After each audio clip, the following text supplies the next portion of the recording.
Bapak, Ibu, dan teman-teman sekalian. Bagaimana kabarnya? Semoga kabarnya sehat selalu dan mendapatkan rezeki yang berlimpah. Sebelumnya, saya akan memperkenalkan diri. Nama saya Mita Teresia Simarmata, mahasiswa Prodi Pendidikan Guru Sekolah Dasar PPG Prajabatan Gelombang 2 tahun ajaran 2022 Fakultas Ilmu Pendidikan Universitas Negeri Medan.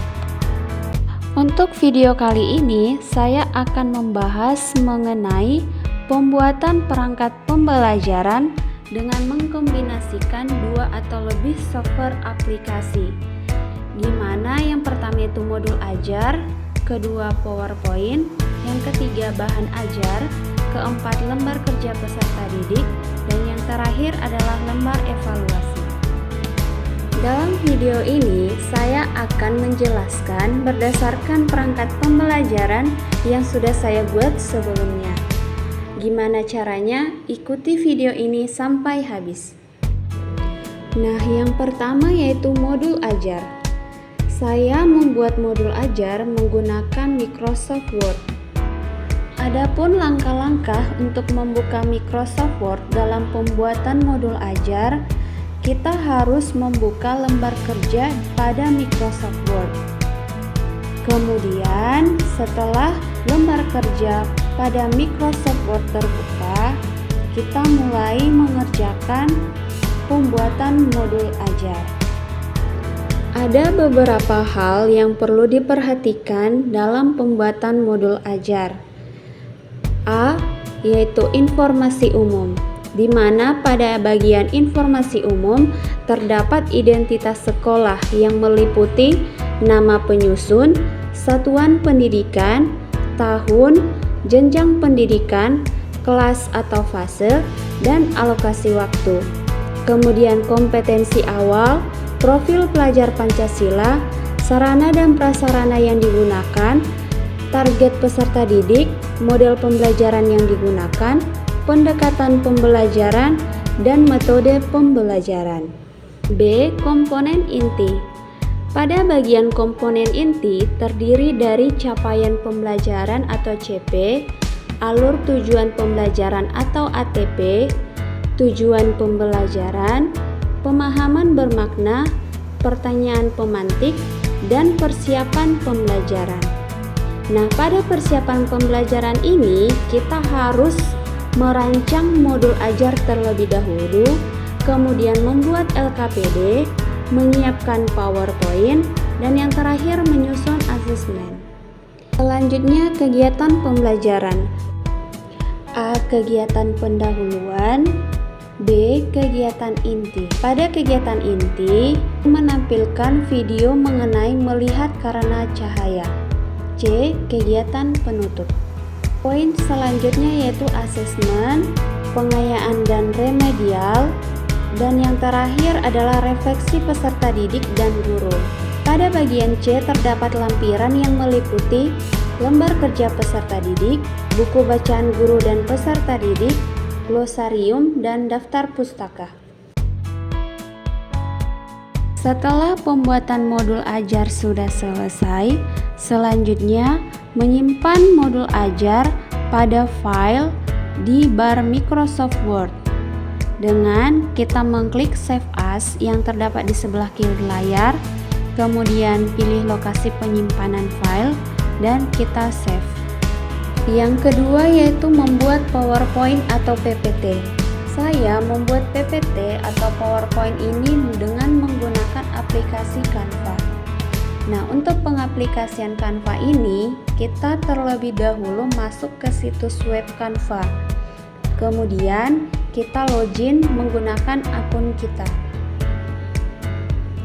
Saat Canva sudah terbuka, kita mencari template presentasi. Untuk mempermudah, kita ketik presentasi di kolom pencarian yang tersedia. Kemudian, kita pilih template sesuai keinginan. Setelah itu, kita akan dibawa ke halaman desain pada Canva. Selanjutnya, sesuaikan desain presentasi. Nah, di sini kita sudah bisa membuat presentasi sesuai dengan keinginan kita. Kita dapat mengunggah foto, mengunggah logo, menambahkan elemen, menambahkan teks dan lainnya sesuai dengan yang kita perlukan dalam pembuatan PowerPoint. Nah, di sini juga kita dapat menambahkan berupa video pembelajaran melalui aplikasi. Kemudian kita cari YouTube. Selanjutnya kita cari video pembelajaran yang akan kita terapkan. Nah, ketika sudah terbuka, kita tarik pada layar yang hendak kita buat pada bagian PowerPoint. Selanjutnya, jika sudah selesai, simpan hasil desain presentasi. Kita juga dapat mengunduh desain presentasi kita dari ujung kanan atas PowerPoint, kemudian pilih format file dengan kualitas desain yang kita inginkan. Setelah itu, kita sudah dapat menggunakan desain presentasi yang sudah kita buat. Yang ketiga, saya membuat bahan ajar dalam bentuk e-book atau buku digital menggunakan aplikasi AnyFlip. Nah, dalam penggunaan aplikasi AnyFlip ini, adapun yang harus kita lakukan yang pertama, kita harus terlebih dahulu menyiapkan bahan ajar dalam bentuk PDF. Selanjutnya, masuk ke situs web AnyFlip dan kita login menggunakan akun kita. Kemudian kita klik Make a Flipping Book Online. Selanjutnya, klik Upload Online, sehingga akan muncul seperti tampilan berikut. Untuk membuat e-book yang baru, kita klik My Flip, kemudian kita Add New Book.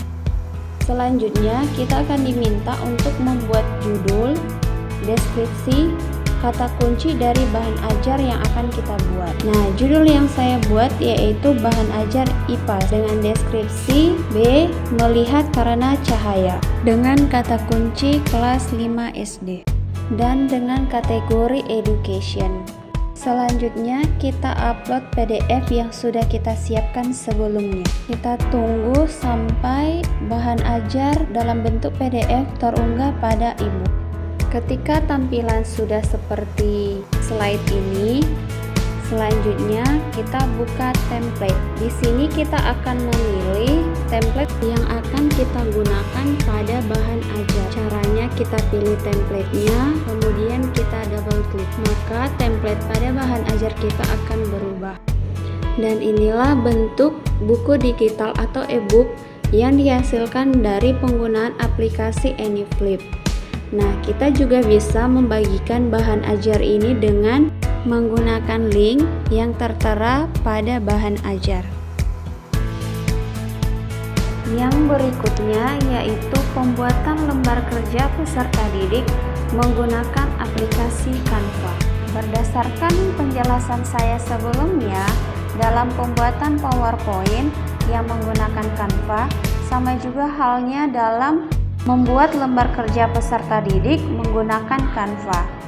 Nah, kita harus terlebih dahulu masuk ke Canva menggunakan akun Google yang sudah terdaftar sebelum.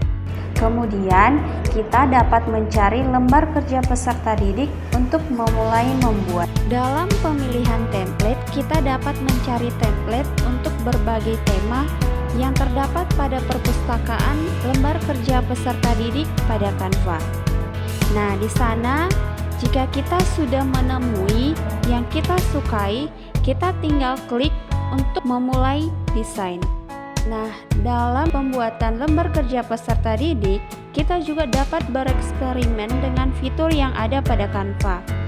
Kita dapat menjelajahi ilustrasi, ikon, dan grafis lainnya dalam membuat lembar kerja peserta didik. Selain itu, kita dapat menambahkan bingkai dan garis batas, kotak teks, bentuk, dan elemen lainnya. Setelah kita selesai mengerjakan lembar kerja peserta didik, kita dapat mengunggah ilustrasi yang sudah kita buat menjadi milik sendiri. Dan kita juga dapat menambahkan atau menghapus kotak pada teks. Nah, tidak hanya itu juga, kita juga dapat mempublikasikan dan membagikan lembar kerja peserta didik yang sudah kita buat dalam bentuk link sebagai alat untuk peserta didik dalam berkolaborasi di dalam kelas. Pada poin yang terakhir yaitu membuat lembar evaluasi. Nah, di sini saya menggunakan aplikasi Quizizz dalam pembuatan lembar evaluasi. Langkah pertama yang kita lakukan yaitu masuk melalui web, kemudian kita ketik Quizizz. Selanjutnya kita klik tulisan login. Kemudian kita klik tulisan teacher sebagai pengajar. Selanjutnya masukkan identitas diri berupa username, email, dan password. Jika sudah dinyatakan masuk, kemudian kita dapat membuat kuis pada tulisan Create a Quiz yang muncul pada tampilan Let's Create a Quiz. Nah, kita akan memasukkan nama kuis. Contohnya dalam Quizizz ini saya membuat Quizizz dalam mata pelajaran IPAS. Kemudian klik Save. Selanjutnya akan muncul tampilan Create New Question. Nah, kemudian kita klik. Setelahnya, kita dapat membuat pertanyaan pada kolom yang tersedia pada bagian Write Question Here. Lalu, masukkan opsi jawaban apabila menggunakan multiple choice atau pilihan ganda pada kolom Answer Option 1, Answer Option 2, dan seterusnya. Setelah pembuatan soal, jangan lupa untuk memberi centang pada kolom jawaban yang benar. Selanjutnya, atur durasi pengerjaan dalam setiap soal dan klik Save. Apabila telah menyelesaikan pengisian kuis, kemudian kita klik Finish Quiz. Selanjutnya akan muncul tampilan kuis secara detail. Kemudian kita atur kelas berapa kuis itu akan ditujukan, lalu klik Save Details. Selanjutnya akan muncul tampilan berikutnya. Ada main kuis langsung, dapat dijadikan PR, dan dapat menggunakan mode kertas. Nah, dalam pembuatan Quizizz IPAS ini, saya menerapkan model Quizizz ini dengan menggunakan mode kertas. Ketika pelaksanaan kuis, saya lakukan pada akhir kegiatan pembelajaran sebagai bahan acuan untuk mengetahui hasil evaluasi yang dicapai oleh peserta didik. Demikianlah pembuatan perangkat pembelajaran yang sudah saya terapkan dengan mengkombinasikan 2 atau lebih software aplikasi. Sekian dan terima kasih.